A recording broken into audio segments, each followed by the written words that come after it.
Assalamu alaikum wa rahmatullahi wa barakatuh mes frères et sœurs.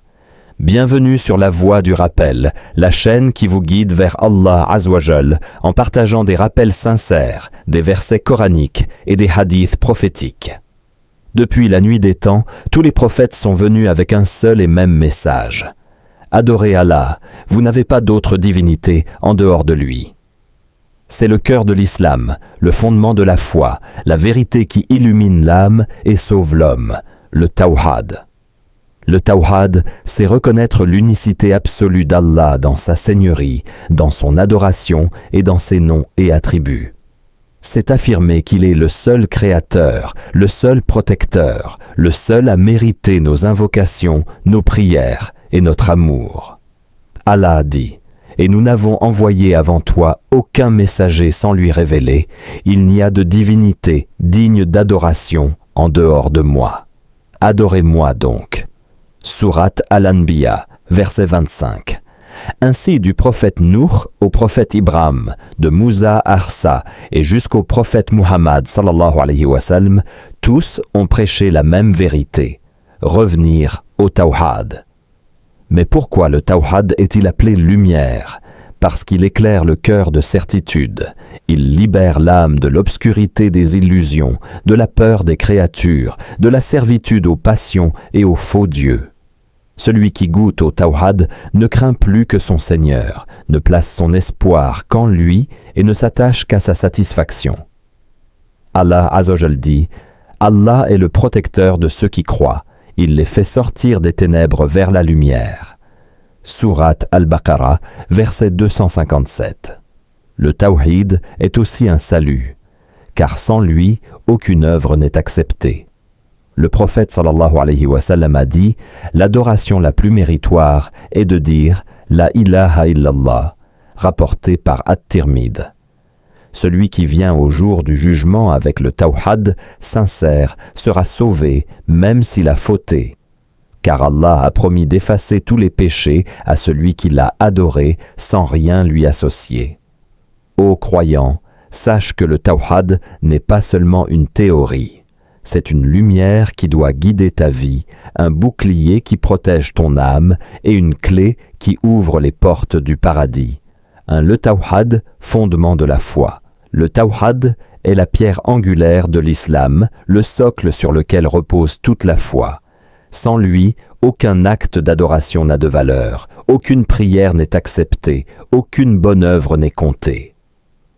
C'est la première parole du musulman lorsqu'il entre en islam et la dernière qu'il espère prononcer au moment de quitter ce monde, la ilaha illallah, il n'y a de divinité digne d'adoration en dehors d'Allah. Allah Azawajal dit: quiconque espère rencontrer son Seigneur, qu'il accomplisse de bonnes actions et qu'il n'associe personne dans l'adoration de son Seigneur. Sourate Al-Kahf, verset 110. Cette parole divine résume la condition du salut, le tawhid. Même si un homme accomplissait des milliers d'actes de bienfaisance, s'il les faisait sans tawhid, il serait de vain. Comme Allah l'a dit au prophète envoyé avant Muhammad sallallahu alayhi wa sallam, si tu commets le shirk, tes œuvres seront vaines et tu seras du nombre des perdants. Sourate Az-Zumar, verset 65. Le prophète sallallahu alayhi wa sallam a insisté sur ce point lorsqu'il envoya Mu'adh ibn Jabal au Yémen. Il lui dit: tu vas aller vers des gens du livre.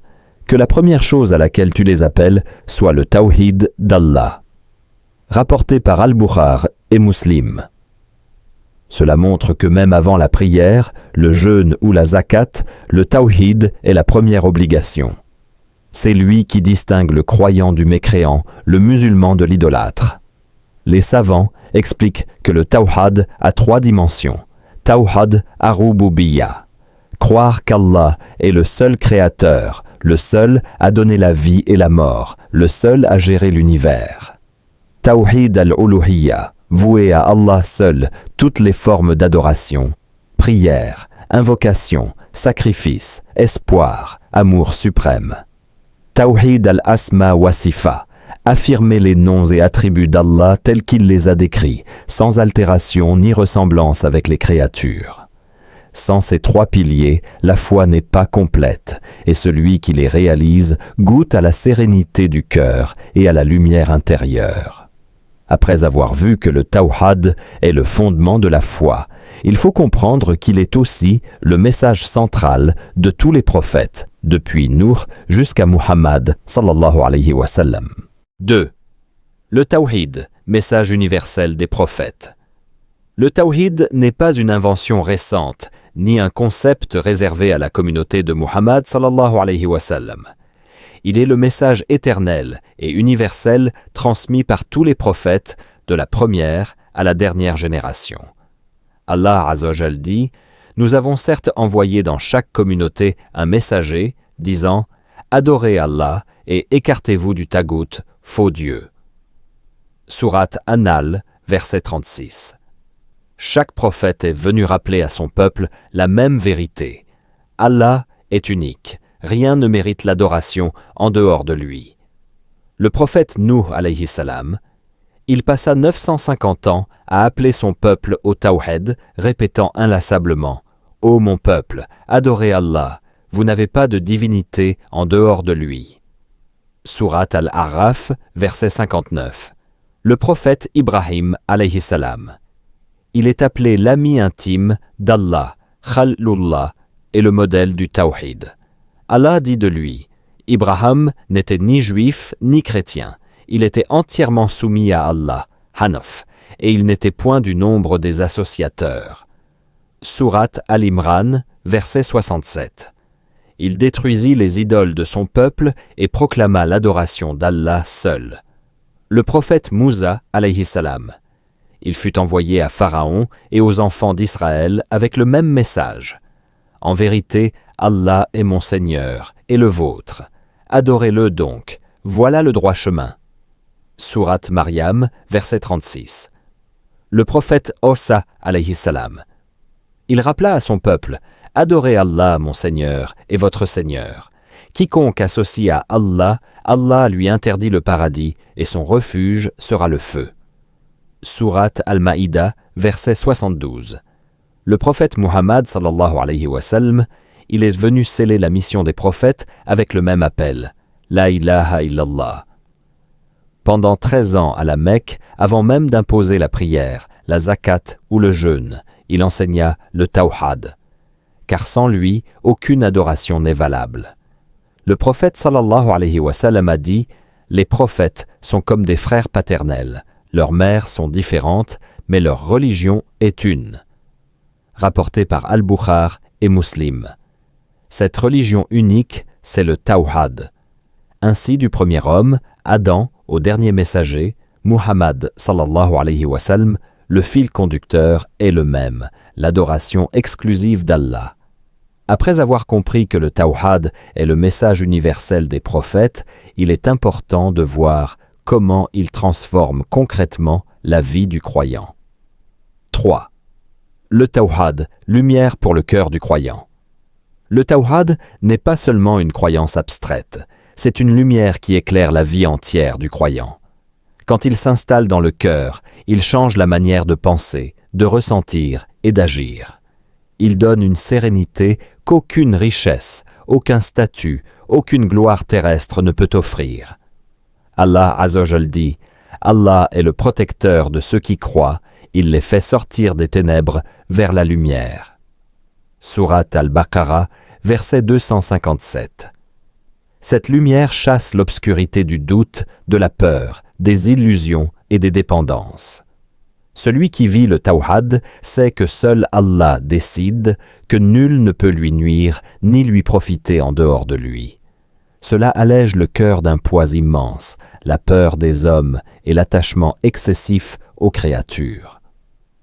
Le prophète sallallahu alayhi wa sallam a dit à son jeune compagnon Ibn Abbas « Sache que si toute la communauté s'unissait pour te faire du bien, elle ne te ferait que ce qu'Allah a écrit pour toi. Et si elle s'unissait pour te faire du mal, elle ne te ferait que ce qu'Allah a écrit contre toi. Les plumes ont été levées et l'encre a séché. » Rapporté par At-Tirmidhi. Ces paroles sont une explication vivante du tawhid. Elle montre que le cœur apaisé par le tawhid ne tremble pas devant les épreuves, car il sait que tout vient d'Allah. La lumière du tawhid se manifeste aussi dans l'adoration. Quand le croyant dit « La ilaha illa Allah » avec sincérité, il ressent une libération intérieure. Il n'est plus esclave de ses passions, ni prisonnier de l'opinion des autres.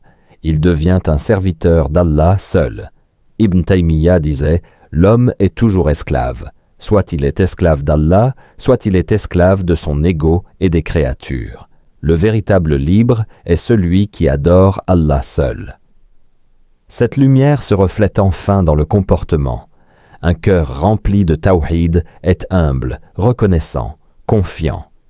Il ne se vante pas de ses œuvres, car il sait qu'elles viennent d'Allah.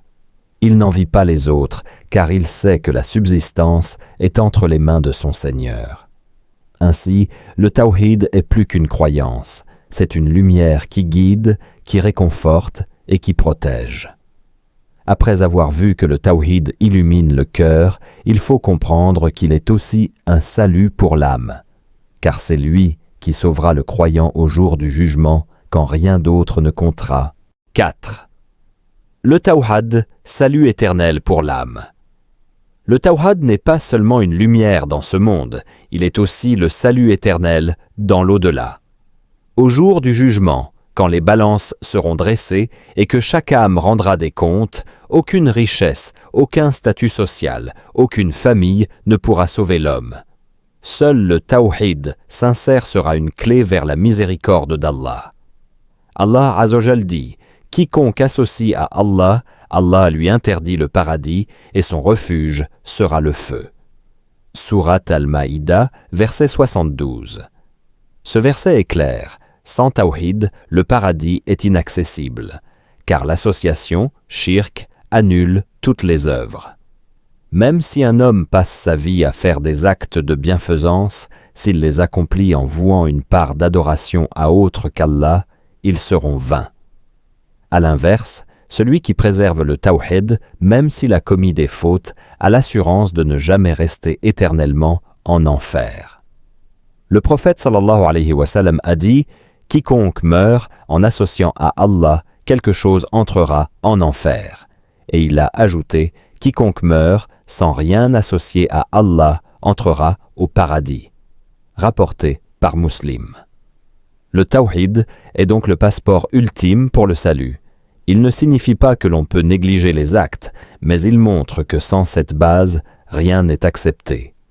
Le prophète sallallahu alayhi wa sallam a décrit le poids du tawhid dans un hadith célèbre. Allah fera sortir du feu celui qui aura dit « La ilaha illallah » et qui aura dans son cœur un poids de foi équivalent à un grain de blé. Rapporté par Al-Bukhari et Muslim. Cela montre que même la plus petite graine de tawhid sincère dans le cœur est suffisante pour obtenir un jour la miséricorde d'Allah et entrer au paradis. Ce salut éternel est une miséricorde immense. Mais il ne doit pas pousser à la négligence, car la pureté du tawhid doit être préservée, protégée du shirk, de l'ostentation et des innovations. Ô croyant, sache que ton plus grand trésor n'est pas ton argent, ni ton savoir, ni ta force. C'est ton tawhid. C'est lui qui fera la différence au jour où tout disparaîtra sauf l'adoration d'Allah. Après avoir vu que le tawhid est le salut éternel pour l'âme, il faut comprendre qu'il est aussi un bouclier contre le shirk, le plus grand danger qui guette la foi. 5. Le tawhid, un bouclier contre le shirk. Le plus grand ennemi du tawhid est le shirk, c'est-à-dire associer à Allah ce qui ne lui ressemble pas. C'est le seul péché qu'Allah a déclaré impardonnable s'il est maintenu jusqu'à la mort. Allah dit « Certes, Allah ne pardonne pas qu'on lui donne des associés. En dehors de cela, il pardonne à qui il veut. » Sourate An-Nisa, verset 48. C'est dire que le shirk n'est pas un simple manquement. Il est une trahison de l'alliance fondamentale entre le serviteur et son créateur. Les formes de shirk. Le shirk peut prendre des formes évidentes, comme adorer des idoles, invoquer des saints ou attribuer des enfants à Allah. Mais il peut aussi se cacher dans des détails subtils, le shirk dans l'adoration. Invoquer autre qu'Allah, chercher secours auprès d'un mort, offrir un sacrifice en dehors de son nom. Le shirk dans les intentions, faire une bonne œuvre pour être vu ou admiré des hommes. Le prophète sallallahu alayhi wa sallam a dit « Ce que je crains le plus pour vous, c'est le shirk mineur. » On lui demanda « Qu'est-ce que le shirk mineur, ô messager d'Allah ?» Il répondit « L'ostentation » rapporté par Ahmad. Le shirk dans l'amour et la crainte. Aimer une créature comme on doit aimer Allah, craindre un être comme on craint Allah, ou placer son espoir en quelqu'un comme on place son espoir en lui. Le tawhid comme protection. Face à ce danger, le tawhid est un bouclier. Celui qui dit sincèrement « La ilaha illallah » ferme les portes du shirk. Celui qui vit cette parole dans ses actes, ses invocations, son amour et ses intentions est protégé des ruses de Shaitan. Allah Azza wa Jal dit « Dis, c'est Allah que j'adore, en lui vouant un culte exclusif. » Sourate Az-Zumar, verset 14. Le culte exclusif, c'est la barrière contre toute association. C'est ce qui distingue le musulman véritable de l'idolâtre. La vigilance constante. Mais ce bouclier doit être entretenu, car Shaitan cherche toujours à fissurer le tawhid. Parfois, il inspire l'orgueil, croire que nos œuvres nous suffisent. Parfois, il inspire la dépendance aux créatures, croire qu'elles détiennent notre subsistance. C'est pourquoi le croyant doit renouveler son tawhid chaque jour par le dhikr, par la prière, par la sincérité. Ibn al-Qayyim disait « Le tawhid est comme une forteresse solide. Celui qui y entre est protégé, mais celui qui reste à l'extérieur est vulnérable aux attaques. » Après avoir vu que le tawhid protège du shirk, il faut comprendre qu'il est aussi la source de la liberté véritable, car il libère l'homme de toute servitude autre qu'Allah Azza wa Jal. 6. Le tawhid, la véritable liberté. L'être humain recherche naturellement la liberté. Il veut se libérer des contraintes, des oppressions, des dépendances. Mais la vérité est que tout homme est esclave de quelque chose. Ses passions, son argent, son statut, l'opinion des autres, ou bien il est esclave d'Allah. Le prophète sallallahu alayhi wa sallam a dit « Malheur à l'esclave du dinar, du dirham et des vêtements. S'il en reçoit, il est satisfait, mais s'il n'en reçoit pas, il est mécontent. » Rapporté par Al-Bukhari. Cet enseignement montre que celui qui s'attache à autre qu'Allah devient son esclave. Esclave de l'argent s'il en fait son obsession, esclave des regards s'il vit pour être approuvé, esclave de ses désirs s'il ne sait pas les maîtriser. Mais le tawhid libère, car celui qui dit « La ilaha illallah » avec sincérité choisit Allah comme unique maître. Il ne craint plus les créatures, il ne dépend plus de leur jugement, il ne sacrifie pas son honneur pour plaire aux hommes.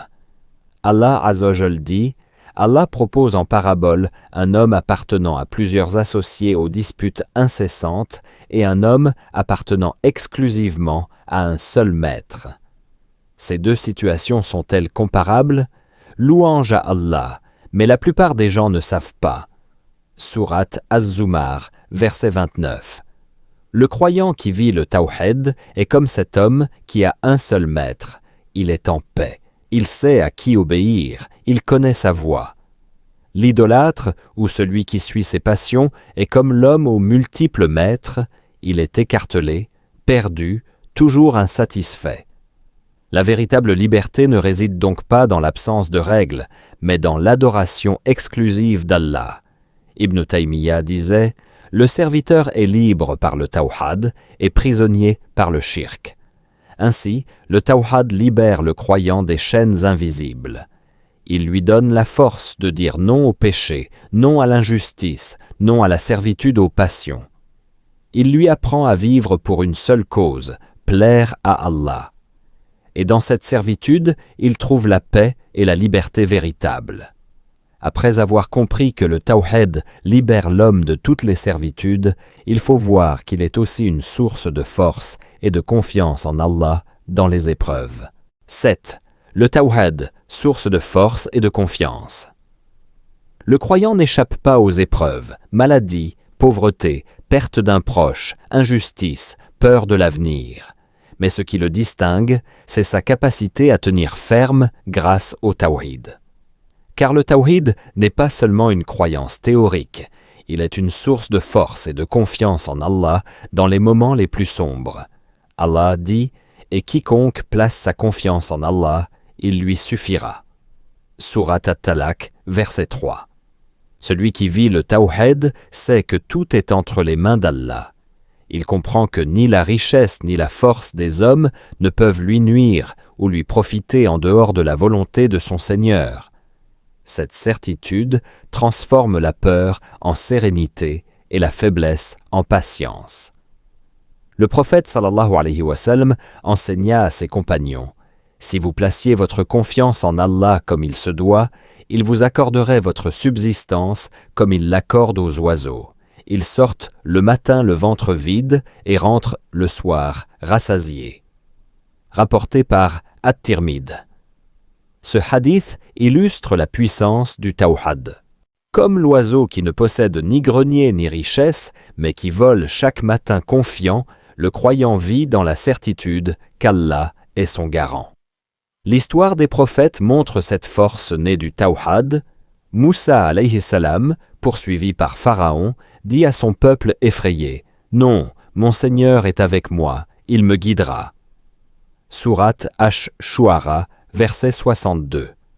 Ibrahim alayhi salam, jeté dans le feu, dit « Allah me suffit et il est le meilleur garant. » Surat Al-Imran, verset 173. Ces paroles sont le fruit du tawhid, une confiance absolue en Allah, même quand tout semble perdu.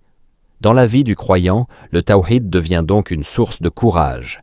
Il lui donne la force d'affronter les injustices, la patience dans les épreuves et la certitude que rien n'arrive sans sagesse. Ainsi, le tawhid ne se limite pas au salut de l'au-delà. Il est aussi une force intérieure qui transforme le présent.